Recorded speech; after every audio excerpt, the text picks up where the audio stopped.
Mainit ang araw, maingay ang kalsada, at puno ng tao ang mga jeep, bus at tren. Mga estudyante, empleyado at magulang ay lahat abala sa kani-kanilang gawain. Tila isa lang itong karaniwang araw sa Metro Manila. Pero sa gitna ng ingay at traffic, ay may tahimik pala na panganib na nakatago sa ilalim ng lupa. Isang galaw lang ng fault line, at sa loob lang ng ilang segundo, ay maaari nang magbago ang takbo ng buong syudad. Ito ang tinatawag ng mga eksperto na The Big One, isang malakas na lindol na pwedeng tumama sa Metro Manila anumang oras. Ayon sa PVOL-CS, ito ay may lakas na magnitude 7.2 at magmumula sa Marikina Valley Fault. Hindi ito katang-isip o eksena lang sa pelikula dahil totoong posibleng mangyari ito. At ang tanging hindi pa natin alam ay kung kailan. Pwedeng bukas, sa susunod na buwan, o sa mga darating na taon. Kaya ang tanong, kung mangyari ito ngayon, handa na nga ba talaga tayo? Marikina Valley Fault ay umaabot ng halos 100 kilometro at dumadaan sa mga lungsod ng Quezon City, Marikina, Pasig, Taguig, Muntinlupa at ilang bahagi ng Rizal. Ang mga lugar na ito ay ilan sa mga pinakamasisikib at may pinakamaraming nakatira sa buong bansa. Kapag gumalaw ang fault, hindi lang mga lugar na direktang tinatamaan ang maapektuhan dahil mararamdaman ito sa buong Metro Manila. Ang fault na ito ay tinatawag na strike-slip fault.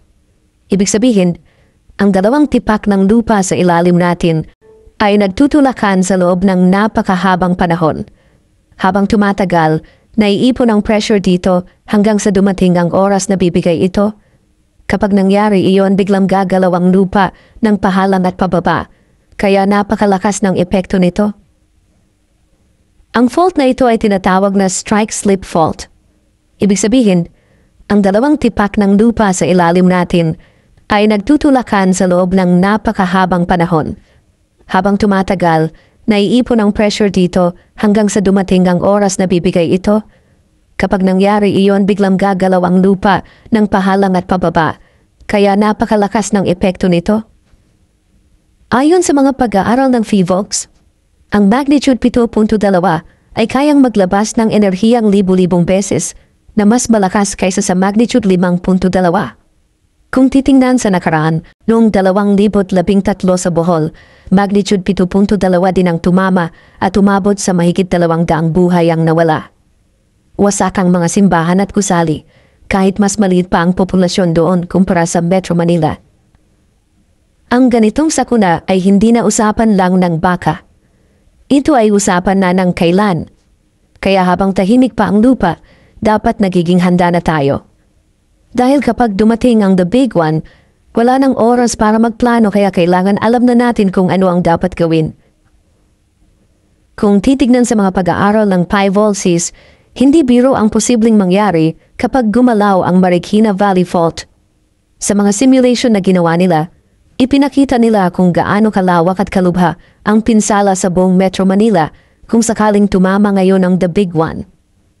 Ayon sa kanilang pagtataya, aabot sa 34,000 ang maaaring mamatay at mahigit 100,000 naman ang posibleng masugatan dahil sa pagbagsak ng mga gusali, pagkasira ng daan at sunog na dulot ng lindol.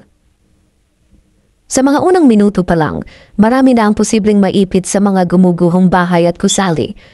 Ang iba ay masasaktan dahil sa mga nagbabagsakang bagay o basag na salamin. Ang mga matatandang gusali, lalo na sa mga luma at siksik na lugar tulad ng Maynila at Quezon City, ay may malaking tsansang tuluyang bumagsak. Ayon sa mga eksperto, halos 40% ng mga bahay at gusali sa Metro Manila ay hindi pa rin sumusunod sa tamang earthquake standards. Ibig sabihin, marami sa mga ito ay hindi kayang tumagal sa ganitong kalakas na lindol. Sa mga modernong gusali naman sa mga business district tulad ng Makati, Ortigas at Bonifacio Global City, hindi agad sila guguho dahil may kakayahan ng mga ito na umindayog. Pero kahit hindi bumagsak ang buong istruktura, masisira pa rin ang loob ng mga gusali nito. Malalaglag ang mga kisame, mababasag ang mga pintana, at maaaring masugatan ng mga tao sa loob. Sa ganitong sitwasyon, libu-libong empleyado at residente ang posibleng maipit o mawala ng malay, Habang nangyayari ito, masisira rin ang mga kalsada at tulay. Ang mga daan ay magkakaroon ng malalalim na pitak at ang ilang tulay ay maaring gumuho, kaya mahihirapan ang mga rescue team na makarating sa mga biktima. Sa loob lamang ng ilang minuto, titigil ang buong transportasyon sa Metro Manila. Ang suplay ng tubig ay mapuputol dahil masisira ang mga tubo at posibleng maapektuhan ang mga dam tulad ng Angat Dam. Sa loob lang ng ilang oras, 13 milyong tao na ang maaaring mawalan ng malinis na tubig. Wala ring kuryente dahil sa sira sa mga linya at poste. Maging ang mga ospital, istasyon ng pulis, at mga komunikasyon ay maaapektuhan. Kasabay ng lahat ng ito, maaari ring magkaroon ng sunog sa iba't ibang lugar. Kapag naputol ang mga linya ng gas at kuryente, maaari itong magdulot ng pagsiklab ng apoy. Sa dami ng nasirang daan at kakulangan ng tubig, mahihirapan ang mga bumbero na apulahin ang mga sunog. Maaaring lumaki ang apoy at umabot sa mga kalapit na bahay at gusali. At hindi pa doon nagtatapos. Pagkatapos ng lindol, susunod naman ang mga aftershock. Maaaring tumagal ito ng ilang araw o linggo. Sa bawat pagyanig ay may posibilidad na gumuho pa lalo ang mga gusaling nasira. Dahil dito, magiging delikado ang mga rescue operation at lalong mahihirapan ang mga nakaligtas. Ayon sa mga pag-aaral, maaaring umabot sa mahigit 2.5 trilyong piso ang halaga ng pinsala na katumbas ng halos 40% ng kabuuang ekonomiya ng bansa. Ang epekto nito ay mararamdaman hindi lang sa Metro Manila, kundi pati sa buong Pilipinas.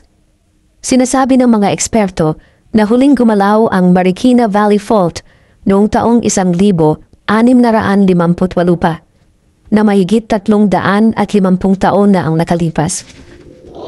Daw at maganawa ganitong fault kada 400 hanggang 600 taon.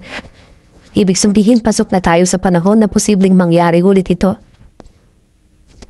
Kapag tumama ang The Big One, hindi lang Metro Manila ang mapipinsala. Dahil halos lahat ng mahahalagang tanggapan ng gobyerno, mga negosyo at media ay naroon mismo sa sentro ng panganib. Nandyan ang Malacanang, Kongreso at Korte Suprema. Kapag gumuho o masira ang mga gusaling ito, maaaring mawala na ang maayos na pamumuno sa bansa.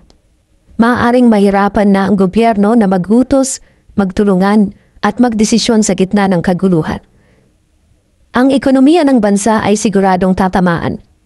Nandito sa Metro Manila ang mga pangunahing bangko, kumpanya at ang Philippine Stock Exchange. Kapag nasira o tumigil ang mga operasyon nito, babagsak ang ekonomiya hindi lang sa lungsod, kundi pati sa buong Pilipinas. Ang mga pantalan at paliparan, tulad ng Ninoy Aquino International Airport at Port of Manila, ay posibleng masira rin.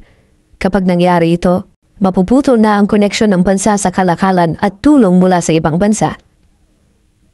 Habang nangyayari ito, hindi lang pisikal na pinsala ang magiging problema.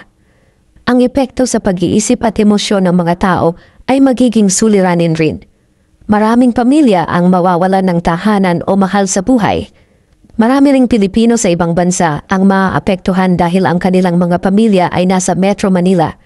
Isang sakuna na hindi lang mararamdaman sa bansa, kundi pati sa puso ng bawat Pilipino saan man sila naroroon. Pero ang tanong, may magagawa pa ba tayo bago pa mangyari ang lahat ng ito?